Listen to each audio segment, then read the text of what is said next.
All right, good evening, everyone. Welcome to EMDRC's monthly meeting for the month of August 2022. Just a brief welcome. We've got a great evening for everyone today. We've got a presentation from Rob Sherwood and his colleague Tom, who've generously given up some time. So that's it from me at the moment. Thanks all for committing your time this evening. And Dean, please, it's over to you. Thanks, Martin. I assume you can all hear me. Good evening, everyone. I'm Dean Athan, call sign VK3DCA. And tonight I've got the great pleasure to introduce Rob Sherwood, call sign NC0B. And Rob's name is well known to us, but more importantly, it's recognised internationally because in the radio amateur equipment world, Rob Sherwood is an authority and he's responsible for the production of a trusted comparison guide relating to the technical performance of a wide range of transceivers. And Rob actually began in ham radio back in 1961 in Cincinnati, Ohio. And after graduating college in 1969 with a degree in physics, he moved to Denver and worked as a broadcast radio engineer until 1987, maintaining their 50 kilowatt AM and FM transmitters, microwave links, and other studio equipment. Sherwood Engineering commenced in 1974, offering Drake parts and upgrade kits. Then in 1976, Rob started measuring receiver performance in many ham radios. This came about because the radio reviews in the ARRL's QST magazine did not stack up with actual on-air experience observed under true operating conditions. In the following year, in 1977, Ham Radio magazine also published the first of several of Rob's articles on receiver problems and cures, vertical antennas, ground systems, and mobile antenna efficiency. These articles and Rob's receiver test data of 150 transceiver and receiver listings are available on his website at nc0b.com. Because of his recognised expertise, Rob Sherwood has also presented extensively in the US and overseas on a range of subjects, but in particular on receiver transmitter performance.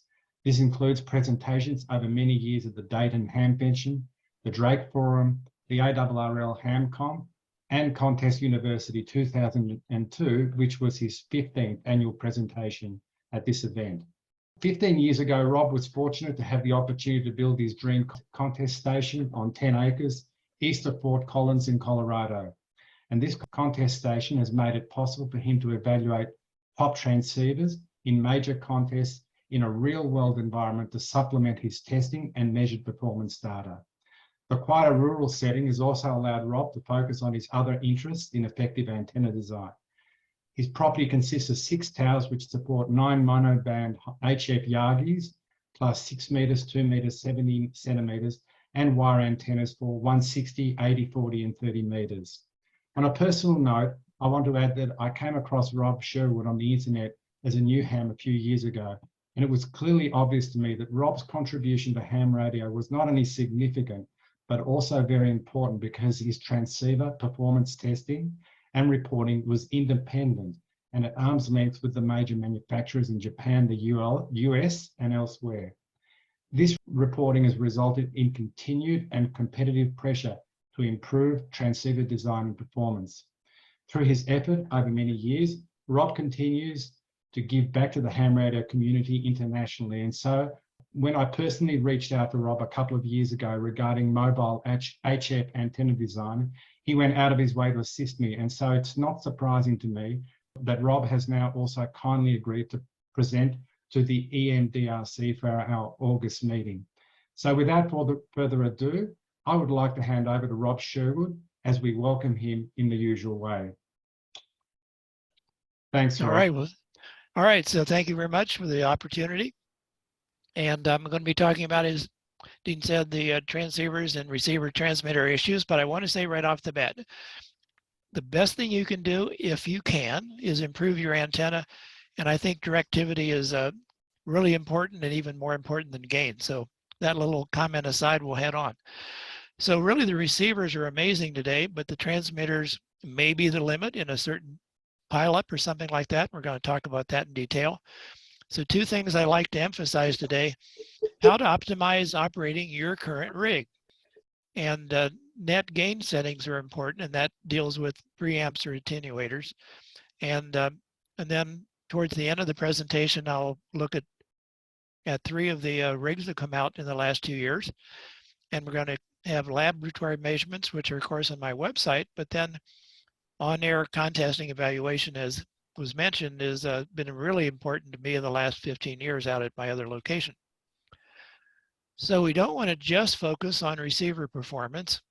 I would say when I started there in the mid-70s, the receivers were okay, but mediocre compared to today. It's just astounding how much the receivers have improved, but actually the transmitters in some aspects have gotten worse.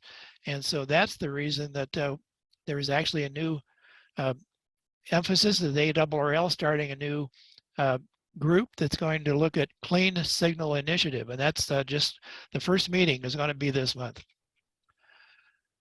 I'll get phone calls and I'll get emails say, I want to work more DX. What's the most sensitive receiver out there? I want the best ability to hear weak signals. Of course, we all want to work weak signals, but that's really not an issue.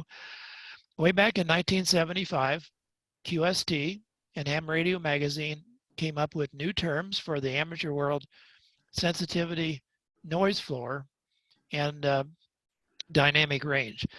So here's a 60-year range of receivers that really have the same performance. Clear back a military receiver, the R390A, the Drake R4C that I had kits for like 40 years, and the K3S, for example. You can see the sensitivity, which is a sideband measurement, are identical over that 60-year period, and the noise floor is virtually the same because the R390A does not have a 500 hertz filter. But the newest receivers, the direct sampling transceivers, are very different than our superheads, and I'm going to talk about that in detail. So here's the example of what's really changed if you happen to have a direct sampling. Of course, we've got the Apache that comes out of Australia now, but of the Flex, Elecraft, and Icom, there's something really different here. Now, over in the column that says dynamic range, you can see they're virtually identical, and that's within sample variation and even measurement uncertainty. So just consider these 3 transceivers from a dynamic range standpoint, and that means the overload capability are the same. And I consider that, let's say, 100 dB value, which is just astounding today. We can move it around by turning on an attenuator to move it up so that bigger signals can be handled if there's somebody really close by, or turn on a preamp and move it down. So I call that dynamic range a window that we can optimize. But look at the different designs from these 3 original equipment manufacturers, is how much gain exists with no preamp on and no attenuator on. There's over a 20 dB difference. Now, no one's right or wrong. It's just you have to understand, if you happen to have any of these 3 transceivers, that they work very differently. So for instance, the Flex would need a preamp on 20 meters at my quiet location out in the country, where the Icom certainly would not. So this is a major change over what we've been used to with superheads. The direct sampling transceivers have an analog to digital converter chip, but the noise floor of that chip is quite high. That's why we have to have these gain blocks that will lower the total noise of the receiver. And typically it's about 30 dB needed to make them sensitive enough for 10 meters. So for instance, the Icom always has a 20 dB driver chip that's in the circuit. So that's why on that previous slide you saw that we wouldn't need a preamp on 20 meters, but then the Flex was just the opposite. And the Elecraft K4 is kind of in the middle. So there's really no surprise that with the new direct sampling, we pretty much have an idea on how much gain is going to be available one way or another. Now, noise is the other problem, and I'd say this has probably gotten worse, at least in Denver, I know, and around the country, at least 3 dB per decade. So over a 50-year period, it's really degraded considerably. So when I'm mobiling around, if I'm going through a town, I sometimes just sign off. So we have to deal with line noise, seems to be worse. everything charges like our cell phones. It's got a switching power supply. Of course, our computers have a switching power supply. Our appliances have microprocessors. So there's all sorts of noise that's local, or next door neighbor, or wherever it's coming from. And we have to deal with that. That's why I moved out in the country. So here's a graph from the ARRL handbook. It's data from several years ago, but the dashed line is band noise in a rural environment. And that's actually quite accurate, as you'll see in a moment. And then the dotted line at the bottom is quiet rural. And that actually, if I'm pointing my Yagi towards JA, VK, or ZL, it is usually quite quiet compared to the Caribbean, which in my case is the noisiest direction. But this solid line is the typical residential urban environment, and that one's wrong today. It's much higher than that. It could be 10 or 20 dB higher than that. It's unfortunately the reality that most of us live in an urban environment, and at least in the US, I know for sure, the noise level's vastly worse than it was 50 years ago. So if we look at that graph and we take the rural noise numbers off the frequency chart, you can see from 160 meters to 10 meters, there's over a 30 dB difference in typical noise. Now, of course, 160, 80, and 40, those numbers are for nighttime. 20, 15, and 10 are daytime. But see, all our transceivers are designed to work on at least on 10 meters, if not 6. So we've got all sorts of sensitivity or noise floor that's adequate for 10 meters and 6 meters, but we've got way too much on the low bands, at least with the typical superhet. A little bit different with that flex because it's their gain with no preamp is much less than typical. So there's my QTH out in the country. Obviously, I've sort of gone off the deep end with the Yagis, but it's allowed me to really enjoy experimenting with Yagis in different directions in contest, measuring noise floor levels and things like that. So this gives you an idea of band noise here in Colorado and comparing my measured data with that chart. So I've highlighted in the 3 columns, 20 meters, 15, and 10, what the noisiest direction is, which, like I say, is pretty much towards the Caribbean for me at about 120 degrees. And then we compare it to those numbers off the chart, which would be down below, and they're within 1 or 2 dB, which is kind of amazing that that chart is that accurate. Like on 15 meters, the difference is 1 dB, and on 10 meters, a couple dB. But this, of course, is, I've got the clear around the chart from 0 to 360, and as you can see, it's quieter for me towards the west. So I would say the typical mistake that an operator might make, because we've got preamps and we think, well, maybe if I'm having trouble copying, and let's say it's 40 meters and it's in the evening, well, we don't want to turn a preamp on 40 meters at night, even though we might say, well, why not? Because we want to optimize the dynamic range. As I mentioned, that window of dynamic range, we want to set it up the best we can. So we don't either put in a preamp if we don't need it. And on the low band, you say, well, run an attenuator. Why would I do that? Because remember, we've got over 30 dB difference on 160 to 10 meters on band noise. So we have too much sensitivity on most rigs on 80 meters, 160, and even 40. We want the receiver, however we've set it up, to have a noise floor 10 dB lower than band noise, so that the receiver is not contributing to the noise. So here's an example of what we're talking about, and we need to learn about antenna noise gain. What we want to be able to do is compare our transceiver with a dummy load or just a termination, and we're not going to transmit into it. So if you've got like an RX port, a receive only port on your transceiver that you aren't using, put a 50 ohm terminator on there. And so then as you would switch between the terminator or the dummy load and your antenna on whatever band, you would want to measure how much the band noise goes up over the receiver noise. I'd encourage anyone to do this at least once with a meter. Now I do it all the time with a Hewlett-Packard true RMS analog meter. Once you get the hang of it, you can do it by ear. And you don't need actually a true analog meter that has RMS or even averaging. Any kind of meter you've got that has a dB scale, just for convenience, and you can hook your voltmeter, VOM, VTVM, whatever you've got, up to your speaker or your headphone output, and then you're going to set the receiver noise with your volume control at a convenient point, like -6 or -10 or whatever on the dB scale, and then switch to your antenna. So look at 10 meters.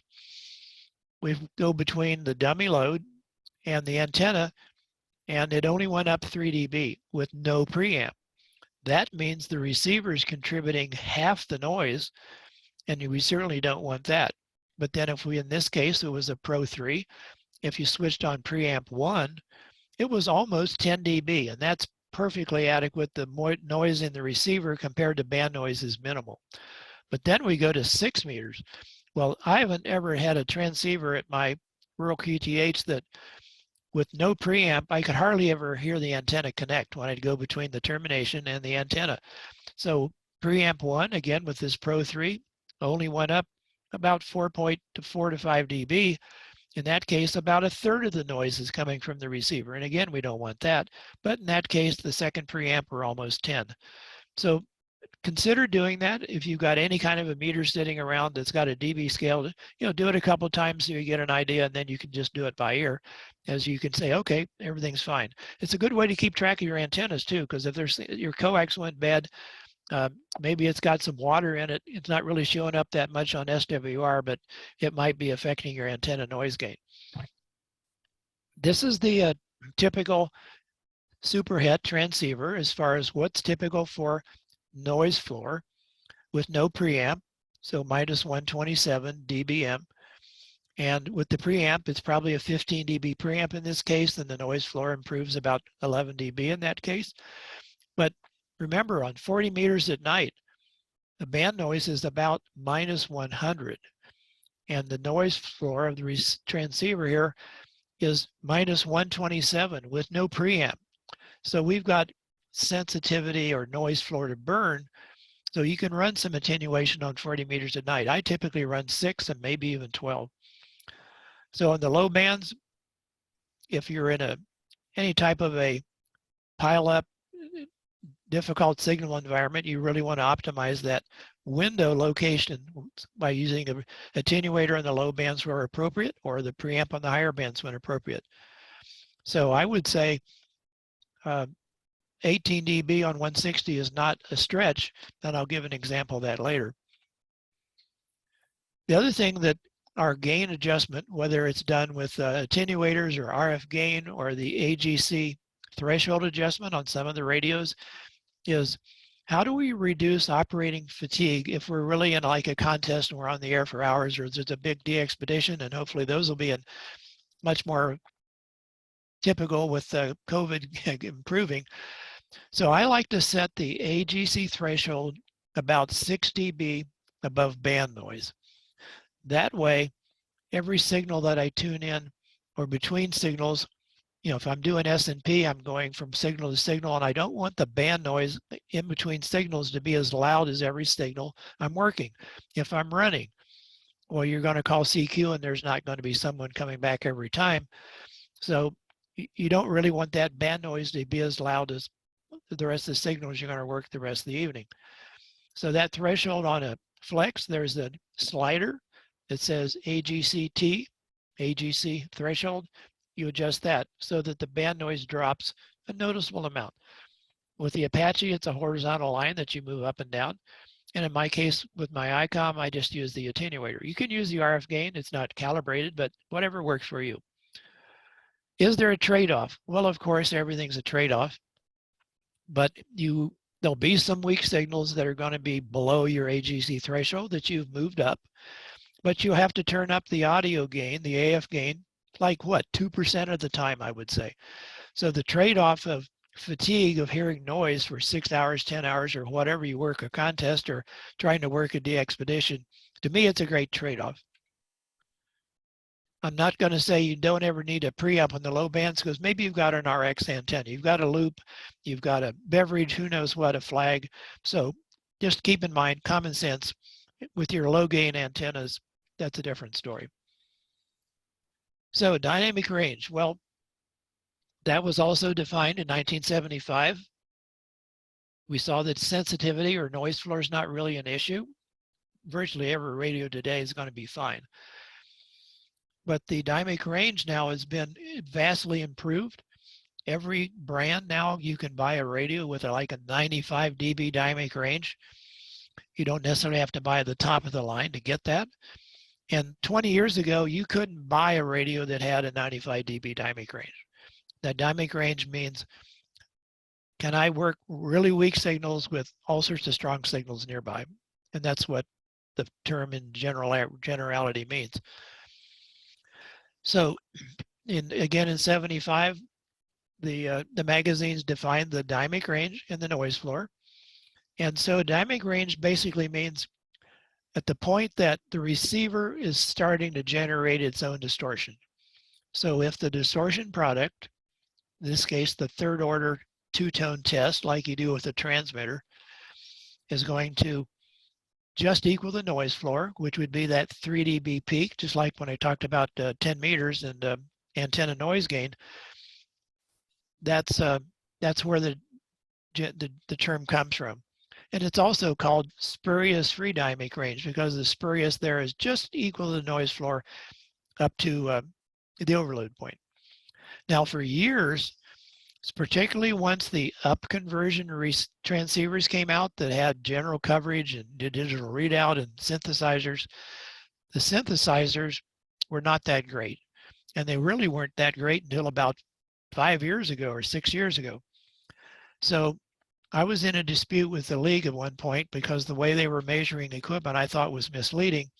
And so we came up with this compromise that their league QST reviews would define when the synthesizer in the radio was the limit. So that became a new term in 2012, reciprocal mixing dynamic range. That means that the synthesizer at some point could be the limit, and often for about 20 years, the synthesizer was the limit instead of the classic spurious free dynamic range. So the prime example of that was the FTDX 3000. When the magazine ads came out, there was even some of the ads said it had 106 dB dynamic range. And I think that came out of thin air in the advertising department, but that's what the ad said. I measured it before the league did by chance. And on my website, it shows the dynamic range or the reciprocal mixing dynamic range limit, whichever is the worst, at 82 dB. The league measured it, and they did it in a funny way. They used like a 1 hertz filter or a 3 hertz filter to measure the dynamic range, the spurious 3 dynamic range, buried in phase noise. They said it was 100 dB.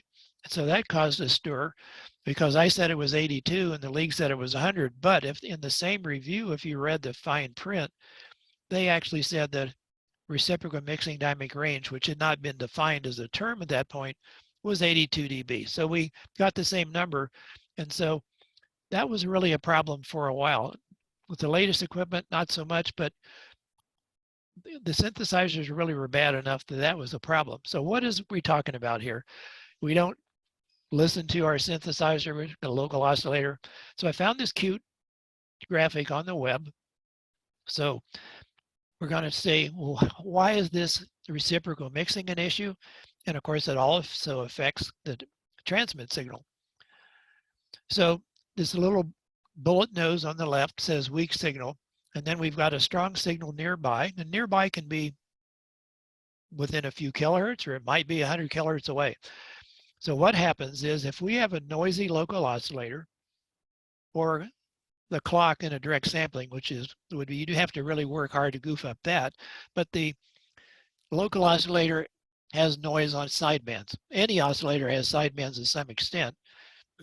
So you say, well, what difference does it make if the local oscillator's got noise on it? But what happens is the noise on the oscillator there in the middle mixes with this strong signal, and it puts the noise sidebands on the strong signal. And then if the strong signal is overlapping the weak signal, then you can't copy it. But it doesn't necessarily mean that strong signal has to be really close in, depending on the noise structure of the synthesizer. Now, we would hope it would look like the one on the right, where it's sort of Gaussian, falls off fairly quickly. In that case, if a signal was, 50 kilohertz up the band, it wouldn't matter. But some of the rigs, that synthesizer noise was flat. It would be the same at 10 kilohertz or 50 or 100. So that was a problem with the worst case transceivers. Back when dynamic range was defined in 75, the spacing between the two test signals was 20 kilohertz. And that's where the reviews didn't jibe with using the equipment on the air. I'd be working 160 meters, or my friends in Cincinnati, and the radio would just fold up because we had local signals that were, 70 or 80 over 9, or maybe they were only 40 over 9. So I said, well, the radio is what it is. If it's testing well in the lab, and we get on the air in a contest, CW contest in particular, and the radio is cratering, well, then the test isn't any good. So what I did was say, well, let's move those two test signals much closer together. And because at that point, I happened to be using a Drake R4C with an 8 kilohertz roofing filter, where all the up conversion radios pretty much had 15 kilohertz roofing filters, that we needed to get the two test signals to get all the way through the roofing filter and on down where we have extra gain. So with those typical wide roofing filters, the dynamic range was about 70 dB, 70, plus or minus a few. Then along came the Orion, and then the K3, and then the current stuff like the K3S and the 890 and the 101D, etc. Well, they had narrow roofing filters because the IF was relatively low, somewhere between 5 and 11 megahertz. So you could design a narrow CW roofing filter, and that would knock out like 99% of the signals on the band. We said, well, what if there were a weak signal and two strong signals inside the roofing filter? And that would be a possibility, in which case the dynamic range wouldn't be like 100 dB.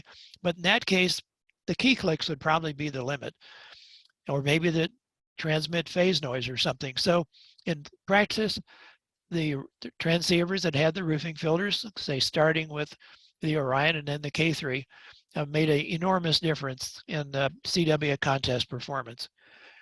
Now along comes the direct sampling radios. By definition, no roofing filters. But particularly with a linearization technique that's in most of them, we really do have about 100 dB dynamic range, plus or minus a few, for the direct sampling radios. So the Superhead has an advantage in very difficult conditions. We have field day here in the US, and we've got it, you may have half a dozen stations all within a 1,000-foot circle. Or maybe you've got a ham 10 blocks away, or even a half a mile away, or a mile away on 160. He can be, 80 over 9. I've never seen a skip signal anywhere near that strong. But the blocking numbers that are on my website, or the blocking numbers that appear in QST or RSGB, you measure that with an extremely quiet synthesizer, or maybe even a crystal oscillator. So like the K3S has a phenomenal blocking value of 150 dB, and that's just tremendous. The dynamic range is over 100, but probably in reality, you would never see the 150 dB because the transmitter just isn't as clean as a $5,000, $10,000 worth of piece of test equipment. In comparison, the direct sampling radios, their overload point, the blocking, meaning there is no such thing as blocking with an ADC, a direct sampling radio. Either you're within the dynamic range of the analog to digital converter chip, or you're not. So those ranges there, 116 to 130, those happen to all be flex, and the other brands are just sort of in the middle there. So the 150 on like a K3S is tremendous, or a FTDX 101D, for instance, but you can't quite get those stratosphere numbers in the real world. Here's the top 22 transceivers by model number on my website. Like Dean said, there's like 150 transceivers or receivers on the website, but this is the top 22 individual models. And you say, well, why is that? It's not just the start at the top and count down 22. There are multiple entries for some radios, like the K3 came out in 2008. The K3S came out later. There's some data on comparing the Flex 6700 to a K3S on 10 meters. And all the direct sampling radios have more variation from sample to sample, from individual radio to individual radio, because the ADC chips are slightly different. You know, not a lot, but easy, 5 dB, maybe more in some cases. So look at the list there, and you can see right in the middle, 100 dB. Like I say, 20 years ago, you could just dream about that.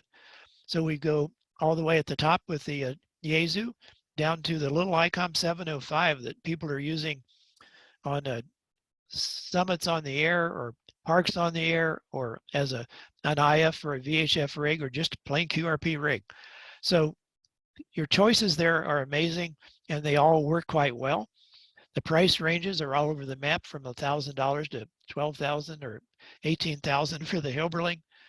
And of course, the used market was affected by the Icom 7300, because it came out, well, it came out at $1,500, eventually got down to $1,000. It's come up to $1,050 now, or $1,150 now, but that affected the used market. So if you didn't have a budget that was even $1,000, the used market is a good place to consider, and maybe they show up at Hamfest.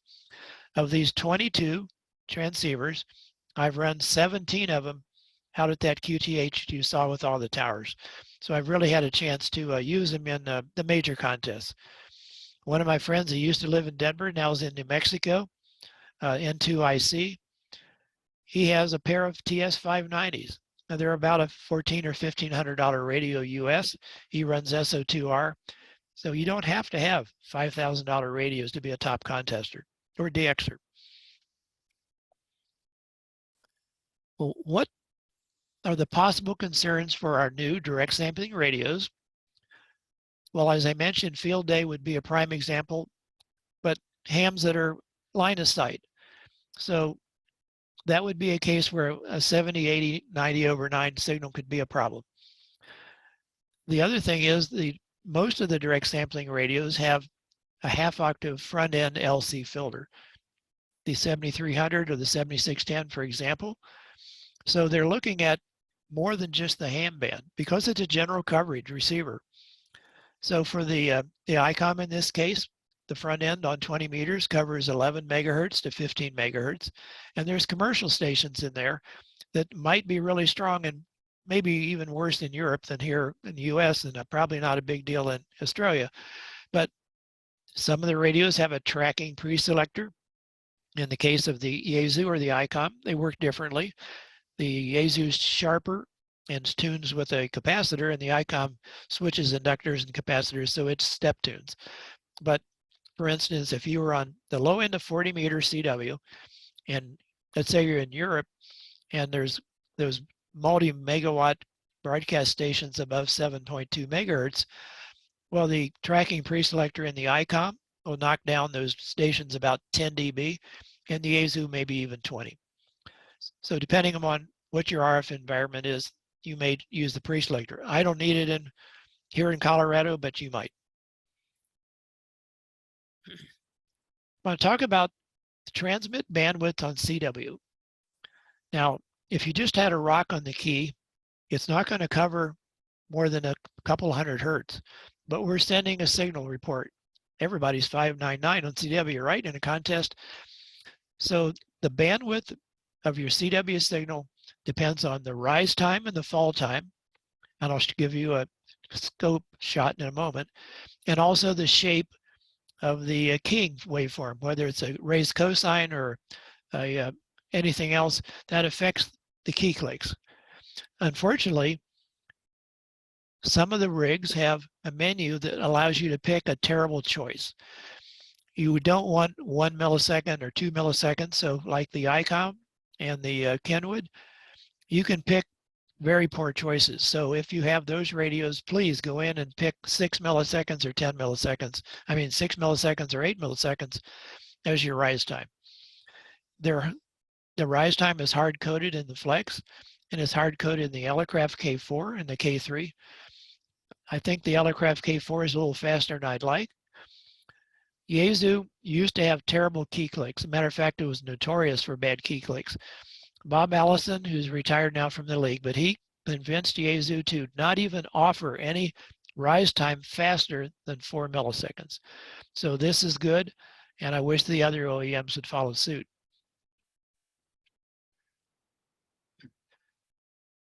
Here's a band scope capture of a contest in 2018 on 160 meters.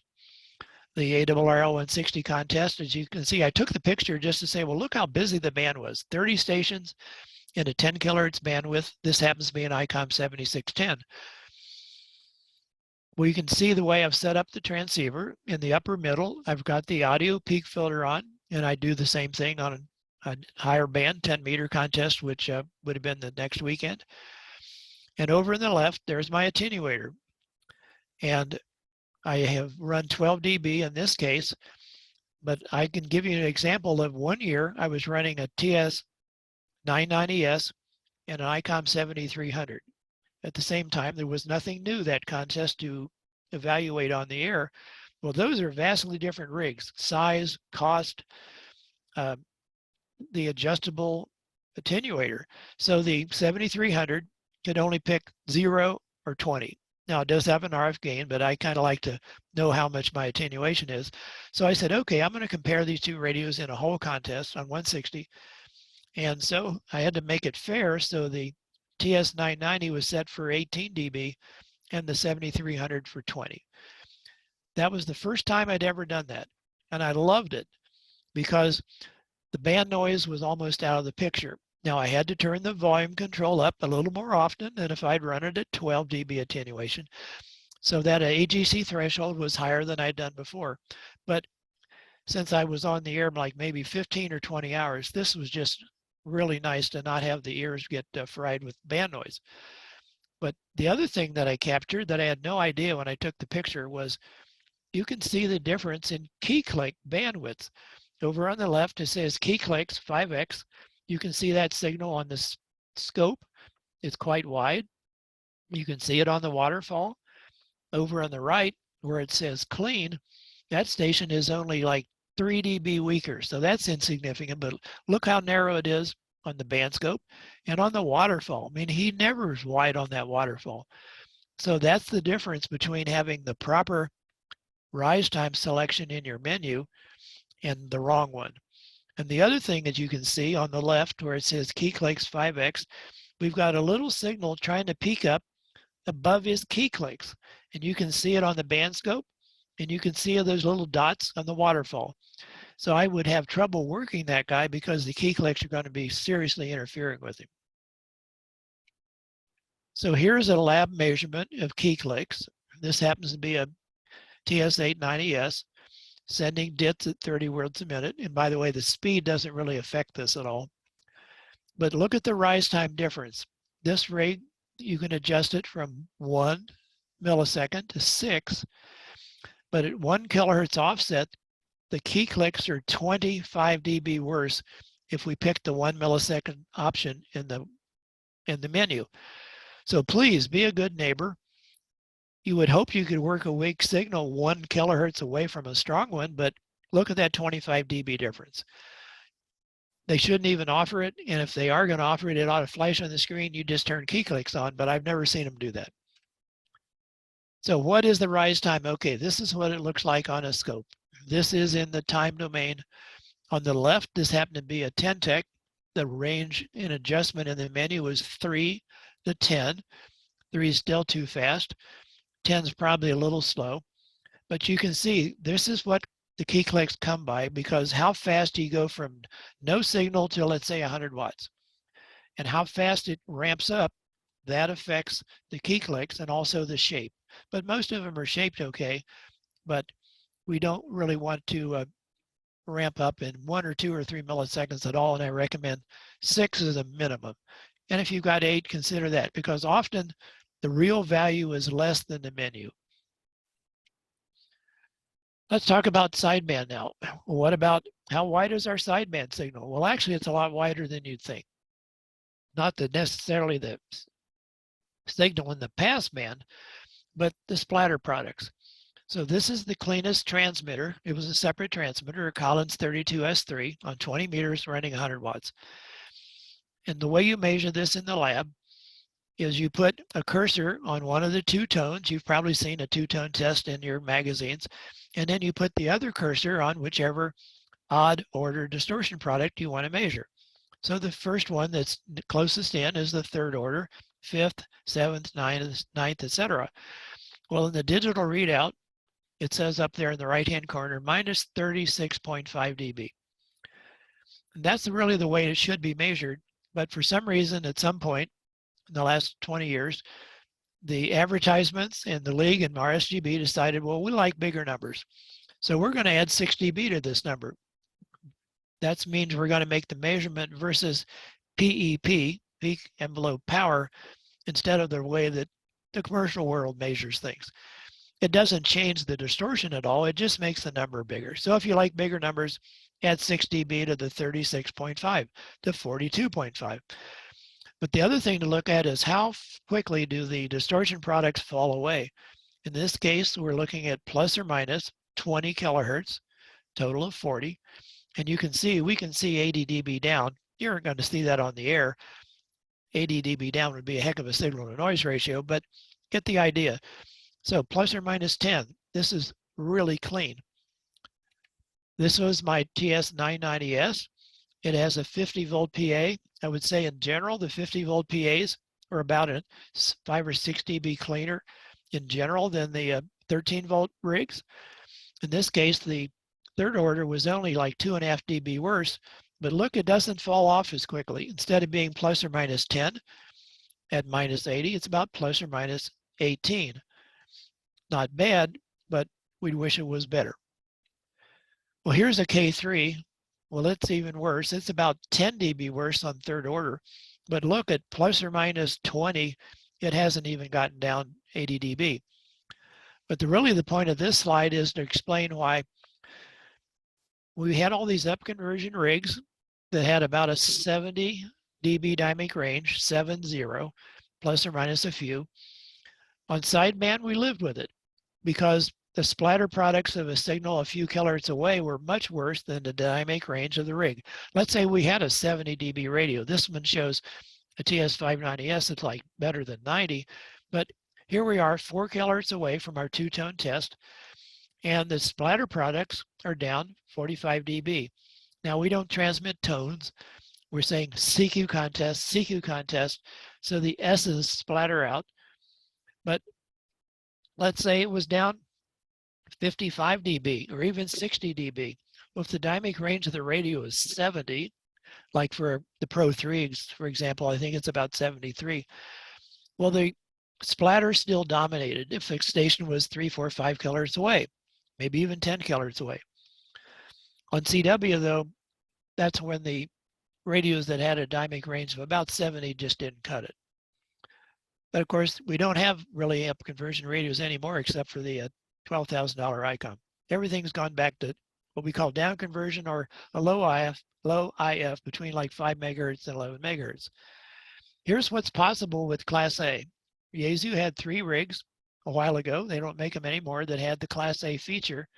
And this was Pete W6XX. Unfortunately, SK now, but he made these measurements for me, and you see, look how clean that was. That was better than the Collins, and the 5th order product, you can hardly even see it. It's like 70 dB down. So Class A was an interesting solution. It put out a lot of heat. Fans made a lot of noise, and sometimes they blew up, but at least it was clean. So what can we do today since nobody is offering, Yaesu's no longer offering Class A? So we have an option, currently only Apache, made in Australia now, has something called Pure Signal. That's just the name that NR0V, who also lives in Colorado, software pre-distortion. In other words, like inverse distortion. In other words, if you've got any amplifier has some level of distortion, including the rig and the external amplifier, and if you could characterize the distortion and invert it and feed it back into the rig, you can get rid of the distortion splatter. So here is a real screenshot. I was talking to the signal on the right that has this pure signal pre-distortion. He happened to be running an Apache 8000, and he's also an ESSB guy. In other words, hi-fi SSB guy. He set his bandwidth at 4.6 kilohertz. I wouldn't choose that. I'd pick 2.8 or 2.9 or something like that. But just look at his signal. It's a rectangle, straight up and down, no wings on it. And this is just what's amazingly capable to do with this pre-distortion. But there, down the band, about 14 kilohertz, was a signal that had splatter products that were clearly visible because he was strong enough on the waterfall to see how his splatter products are.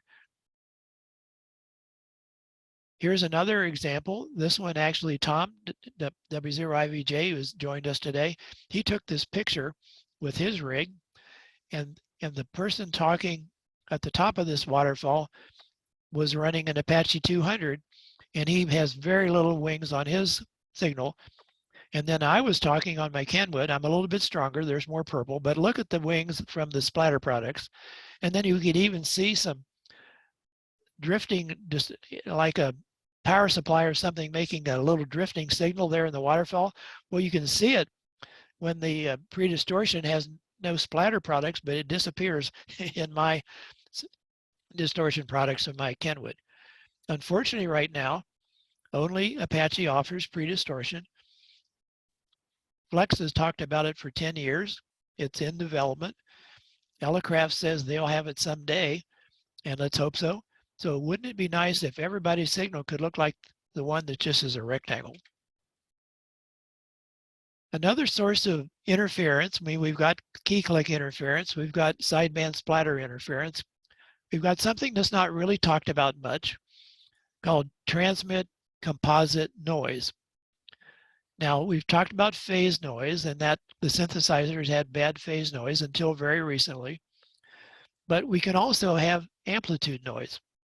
So composite noise means the sum of the two, phase noise plus amplitude, if it's significant, and in some rigs it's dominant. So let's look at 3 rigs here to explain what this is all about. Don't worry about what dBc per hertz means and all this. Just think we've got a number here that explains how much noise our rig is putting out. So if you look at the K3S, which is really good at 10 kilohertz, it's got a big number. It's a negative number, but it's a big number. And at 100 kilohertz, it only improved a couple dB because it was so good to start with. Here's the Icom 7610. Well, definitely not as good at 10, minus 28, minus 128 versus 141. But at 100 kilohertz, it's virtually identical. But then we've got a Yaesu 3000, which is worse at 10 and it's no better at 100. So that's where I said some rigs will have a synthesizer that instead of having a Gaussian pattern on the noise, as far as its width, it just goes on and on and on and on. There was a station in the foothills above Boulder, Colorado. Boulder's down in a bowl. And so one of the stations in town was about 5 miles away line of sight because the station up in the foothills was line of sight 5 miles away. And he used to have an FT1000MP, and that was a popular rig, whatever, 30 years ago. And he never bothered the guy in town. But then he got an FTDX 3000, and suddenly on 15 meters, which is the band that both those gentlemen like to run, he pretty much wiped out the band for the guy in Denver, the guy in Boulder 5 miles away because of this transmit composite noise. So we really want to see that improved, and I'm happy to say that the FTDX 101D, the MP, and the 10 vastly, vastly improved. So this is not a problem now with Yaesu. It used to be a significant problem for phase noise, composite noise, and key clicks. So here's sort of a techie nerd graph, a piece of equipment that costs about $150,000. This graph was taken by a PA5Y, and this is of a 7300, extremely popular rig. Most rigs are worse at lower power output, and most of our amps today, if it's not a tube amp, our solid state amps don't take a lot of drive. So we really need to look at what is the composite noise at lower drive levels. So this is kind of the worst case example. Well, this blue graph, if you can differentiate the colors there, the one that goes to the right and just goes down, down, down, down, it's in blue. That's the phase noise. It's great. But unfortunately, the AM noise is not. At a 20 kilohertz offset, the AM noise is 18 dB stronger than the phase noise.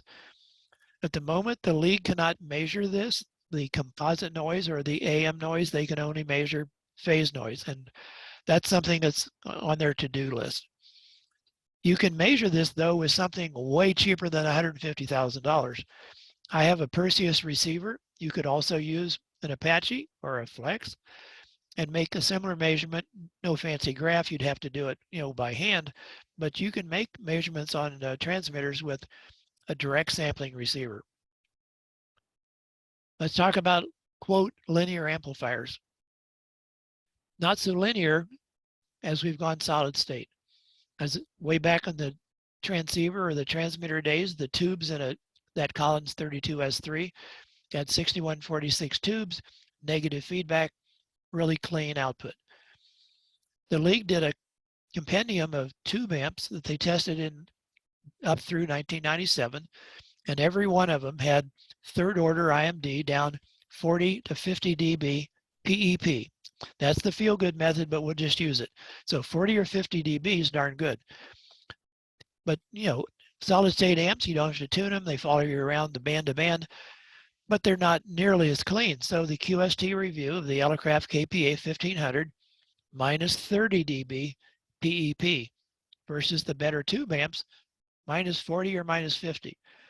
The Flex Power Genius was tested in Colorado by N0QO. It was also minus 30, a little bit better on 40, a little bit worse on 10. The Expert SPE 1.5K, minus 30. These are all LD MOS amps, and they just aren't as clean as we'd like. If you had that TS990, the third order IMD is about minus 40. So if you're running a tube amp, you're not going to degrade it. If you're running an LD MOS amp, you're probably going to degrade it about 10 dB. That's just where we are.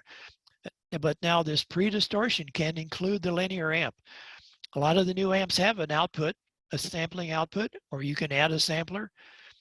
For instance, the Power Genius and the KPA 1500, they've got an output. So once you've got Elecraft hopefully and Flex hopefully adding this pre-distortion capability, you can clean up these LD MOS amps and be just wonderful. Every once in a while, QST publishes an input-output curve, a graph of the linearity of an amp. So let's look at the one on the left, which is a KPA 1500 from Elecraft. In this case, the 20-meter data is blue, and it's pretty straight. I mean, if it was a perfect amp, it'd be a straight line. It begins to taper off a bit if we get above a kilowatt, but it's not too bad. It's at minus 30. But look over here at the Icom 1200S. It's the red one for 20 meters, and it's a darn good straight line up to about 700 watts, and then it almost goes horizontal. Well, not totally horizontal, but it's terrible. And the tabular data in the same review in QST showed that you better run this amp at half power. So that applies to the Icom 600S.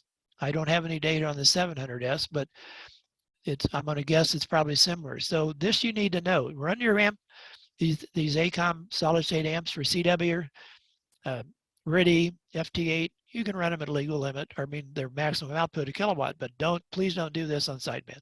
Run it at half power. That's only 3 dB, and you're going to be way cleaner. So I'm going to talk about 3 rigs today that are the newer ones in the last a little less than 2 years. The K4D finally shipped, and the FTDX10, which is a bargain, and then the little 705, which covers DC to light, but it's a QRP rig. The other rigs on the list there are just for comparison. As you see, the Elecraft K4D with the tuner is the most expensive of most of the rigs. I think the TS990 is still being sold, although I don't know why you'd buy a 990 with the 890 out. But anyway, that's there's the price range, those prices as of 7/23 this year. So the K4, of course, everyone was waiting for it for a very long time, much longer than Elecraft would have liked. And the HD model, the one that is going to be a super het. So we have a direct sampling rig that has the option, theoretically, once it ever comes out, of adding a super het module to have the roofing filter. But we have no idea the time frame and no idea the cost. So the K4, I would say about 2% of the K4D owners have, 2% have a K4 and about the rest of it have the K4D. But the K4 has a dynamic range the same as the K4D. It's about 100. It does not have a sub receiver. You can listen to two frequencies at once for sure. Listening on two bands is kind of a difficulty unless you've got separate antennas. So if you had a tri-bander and you were on 20 meters and wanted to listen on 15 or 10 to see if the band was open, and you just got that common antenna, the transmit low pass filter is in the circuit and you can't really listen on a higher frequency. If you had separate antennas, no problem. The K4D is pretty much like a 7610, is broad strokes. Two independent receivers, a main and a sub, independent banks of LC front end filters that are half octave in case of the Icom and more ham band oriented with the K4D. Again, if you only had a tri-bander, you would have trouble working on 20 and listening on 10. The rig only started shipping a year and a half ago, and it really wasn't ready for prime time in February, but by the time I got a hold of one, it was May and June of last year. And then my friend Ken and 0QO and I spent weeks testing it. Early software had lots of problems, but it's software-defined radio, so they've been plugging away at the issues with bugs and adding features and all that. So we're spoiled now as long as the OEMs keep updating things. Some are more than others. I know the FTX10 has had a couple updates where the FTDX101D has only been about a year. So for the K4 is kind of an interesting situation. They were kind of last to the party as far as coming out with the direct sampling radio. Kenwood and Yaesu are still super hets with roofing filters. They work fine. They have direct sampling scopes, so we have the capability to see your splatter, your key clicks, and all that. But the radio itself is still a super het. Believe it or not, 9 years ago, the Apache 100D came out. I didn't realize that till recently, and it even had pure signal. And our 0V wrote that clear 9 years ago. Now, it was an earlier version, of course. The 6700 from Flex came out 7 years ago. I had one on loan for a year. Software was in the 1.1 to 1.3 range. They're up to 2x and 3x now, of course. The 7300 came out 6 years ago, and they've sold bloody zillion of them. The 7610 has been out for 5 years.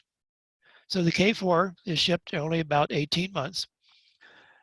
The release of the firmware, which the first one I saw was like 17, and then they incremented up with a couple of significant problems that Ken and I found.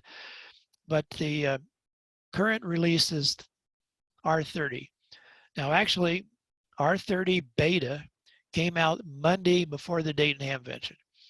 And then on Wednesday, before the Dayton Hamvention on the weekend, or on Wednesday, one day before Contest University, Wayne posted something that was kind of surprising. He said, there's so many bugs in R30 that we're going to have to get more beta testers, which they should have had a long time ago. And he also said, we need people who can do regression testing on the software. So they've really struggled with this proprietary software. And so now with more beta testers, I think things are improving. They went through 4 versions of R30 until it went to production. So here's kind of a history of what it went through from May and June of last year when I first started testing it with firmware 15, which I didn't see. I did see 17 in May and June. And there were two bugs right away. The linearization technique called the chip has on-chip linearization for everyone except Flex. Flex does it a different way. The dither that's in most everyone else's ADC chip linearizes the chip and it makes the numbers better. So there was a problem that wasn't enabled, and there was a 12 kilohertz spur. So we got a couple updates there really quickly within a couple of weeks. I ran the K4D in December of last year in the AWRL contest, the 160 CW that you saw that screenshot of, for instance. That wasn't the K4, but that contest, and the 10-meter contest. There were serious issues with inadequate audio gain, and the selectivity on CW was subpar. The sideband EQ didn't work until 28. The speech processor was fixed finally on 29. The DSP update for the CW filters was also in 29, but then they pulled 29. So then 30 came out, as I say, the Monday before Dayton with lots of bugs. And finally in July of this, just last month, release R30 became production, and it's much more stable. Here is what I found out in the 160 contest last December. I was running the K4D, and I would notice if I've got a strong signal near a weak signal, I couldn't eliminate the strong signal, even set the filter bandwidth for 100 hertz. So I stopped in the middle of the contest, not something most of you probably would ever want to do, to fire up the test equipment. So I was comparing it to a 7610, because that's my other sort of reference radio, we'll call it. I set it for 150 hertz bandwidth. The Elecraft was set for 100, and you can see that the bandwidth there. Look at -40. The K4D is twice as wide as the 7610 at a wider bandwidth. Well, that finally did get fixed. The funny thing was, this had been on the market for 10 months. No one had ever posted that they noticed that the selectivity wasn't up to par. As soon as I posted that, 4 people on the elecraftgroup.io reflector chimed in and said, well, CQ Worldwide CW was the weekend before, and we noticed there was something wrong, but of course they weren't a techie nerd like I am and didn't measure it. So anyway, it's fixed anyway, I'm assuming. I haven't seen R30 personally, but I'll take the word for it. The contests that I ran were the AWRL 160, AWRL 10 meter. I was so frustrated in the 160 that I only worked about half the contest. I spent so much time testing in the middle of the contest, I really wasn't competitive at all. 10 meters, I said, I'm going to just use it. I worked over 400 stations, and so I had a good time. That was mostly weak signal. It wasn't QRM oriented, because 10 meters just wasn't that good a shape. So the AGC problems, inadequate selectivity, inadequate lower gain, and all that were fixed. And I found a mouse is really helpful with the K4. The FTDX10, a bargain. The lab numbers are just a bit under what the 101D is, or the MP. The ergonomics aren't as good as I'd like. It's a fairly small radio, but the buttons are small, and a lot of the buttons are around the tuning knob, the concentric 2 tuning knobs. So it's a little trickier to push the buttons, but of course you can do it. And they've done some firmware updates to fix some major issues. Key clicks with the new Yaesu are not a problem at all. It's fantastic. So major kudos for Yaesu fixing that. I don't understand the purpose of the 3D waterfall. To me, a waterfall is the history for the last approximately a minute. It's the way I run it. And so I want a waterfall that doesn't just disappear in a hurry. But the 3D waterfall and the 2D initially, as soon as you transmitted, you sent one DIT or push to talk like hello, it wiped out the 3D waterfall and initially the 2D waterfall. All the history went away. They did fix that on the 2D, but I was told that they can't fix the 3D. I have no idea why. So I don't know why the 3D is there. For the 10, there was an update in December of last year that gave more time to push a button and then decide what you wanted the touchscreen to do before it went away. That was a big improvement. And then there was a minor bug they fixed in April of this year. So in the contest, I didn't have the entire contest on January, CQ Worldwide CW, only operated 1 day. I did work 3 JAs, was on the air only for 7 hours. The selectivity was excellent. The audio peak filter was great. I actually changed the default, but that's in a menu. I'd say the ergonomics are the weakest point, but once you got the signal tuned in, it does a good job. I think the band scope needs averaging. The 101D and the 101MP, people ask for averaging for a long time also. It does have noisy TR relays, and the tuner is really noisy and slow, but once it's tuned, 30 seconds, 20 seconds, doesn't make any difference. The 705, kind of an interesting rig. I had one for a couple of months. People were wanting info on the 10 and the 705, so I bought it and then eventually sold it. The numbers are just about the same for the 705 as the 7300. The 7300 with the IP plus off, that's that dither feature that linearizes the ADC chip. The 705 does not have that feature. So here's the interesting thing. I have the 7610 or the 7300, and on the lower bands, I can turn that IP plus, that dither on or off, and I've never noticed a difference. And I've asked people, if you ever noticed a difference? And so far, no one has said yes. But here's my theory. Once we get 10 meters really hopping in a few more years at sunspot maximum in a CW contest with hundreds, if not thousands of CW stations in like 50 kilohertz, my guess is, as you would turn the linearization on or off, you would hear the difference because we have a much quieter band on 10 meters.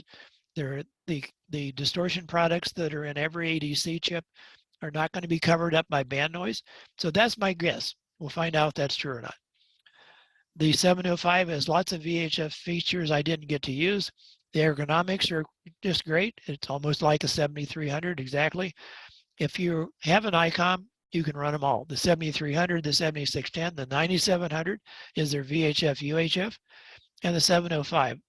Common user interface for the bulk of it. Of course, the VHF rigs are kind of other features that aren't in the HF rigs. The scrolling feature was added about a year ago. Major improvement.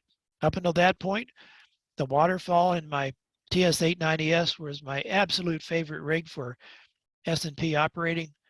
And now with the scroll feature, no longer when you tune does the waterfall smear off at an angle. So that was a big deal for me. And if you happen to have the Icom receiver, the 8600, it's just as easy to use as all of these transceivers. Unfortunately, it doesn't have the scroll feature yet. Hope they'll add that. I worked the 705 in 3 contests. I did sweepstakes just for fun. I wasn't running QRP, I drove a linear, but I worked 100 stations in sweepstakes with a headset. The trouble was the headset wouldn't work on Vox. And as far as I know, there's still no headset that works on Vox. And try to work a contest with push-to-talk mic, forget it. Anyway, it worked well. I had almost 400 contacts on 160, worked a couple JAs, was on the air for over 16 hours. 10 meters was more, well, it was mixed mode, CW and sideband, sensitivity, no issue. Again, lack of a headset for Vox on sideband. I have to have a reference radio. Doesn't mean it's perfect, but I have to have something to compare, like with the K4 when the selectivity on 160 just wasn't cutting it. Like, what's going on? I got to switch over to the other rig. No problem. Go back to the K4. Doesn't work right. So you have to have a reference. You just can't say, well, I'm going to try a new rig out and my old rig is in the closet. That's not the way to do it. So you need to be able to compare because you're probably going to run into something and you wonder what's the deal. So the 7610 has a good audio peak filter. The AGCs are easy to adjust. It's got solid state TR switching. You can key the amp with a FET. And it doesn't have a really great way to look at the ALC from a number standpoint, so you just use the S meter. The drive gain, though, that adjusts the ALC is a separate menu adjustment that's not right on there as soon as you punch the multifunction knob. So I suggest if you have a 7610, look at the ALC, adjust it on to average about S5 with the drive gain adjustment that's in a menu, and then you don't have to fool with it as you change bands, but it does vary with bands. Yet it needs a $300 second knob for the sub receiver. I bought mine used for $200. It's just the way it is. But then the flex knob's expensive. The K-pod knob from Elecraft is expensive. So they all cost hundreds of dollars for some reason. So contest that I operated the 7610. Well, as I said, I was comparing it to the K4D. Lots of QRM on 160, weak signals on 10. I say you just can't compare radios unless you've got them right there. There have been a few reviews in QST where they'd say, oh, this radio is great, but they didn't compare it to anything else. So that's not the way to do it. You need to be able to do an A-B comparison. So last slide, pretty much. What things did you really consider when you're looking at a radio? Don't look at just one number. My website's sorted by close end dynamic range, really important for CW contesting and DXing, but one number doesn't make a radio. You don't buy a sports car that can go 150 miles an hour and you go around a curve, it ends up in the ditch. One number isn't it. So operator fatigue, minimize that by your AGC threshold. Is the audio clean? Does it have hiss? Does the AGC work right? Bad ergonomics can slow you down. You push a button and something else happens. The speech processor, does it work? Is it adequate? Well, until Elecraft fixed the speech processor in the K4, it just didn't do anything. It's fixed now. Noise blanking and noise reduction. You live in an urban environment, you might pick a rig that just has the best noise blanking and the best noise reduction. The Apache happens to be one of them that Warren writes some really amazing noise mitigation software. Is the firmware updated regularly? I mean, we've got all these rigs today, can be updated, but if the rig comes out in a year or two, that's the end of it, that's too bad. So you really want to watch and see how the OEMs are updating the firmware. What's warranty service like? As I was mentioning earlier, we take the cover off these rigs, you know, got capacitors and resistors the size of a grain of salt. I can't even hardly see them. I can't fix them either. So we need good warranty service. And after it's out of production, and right now getting K3 or K3S parts is a problem. So we have to consider that.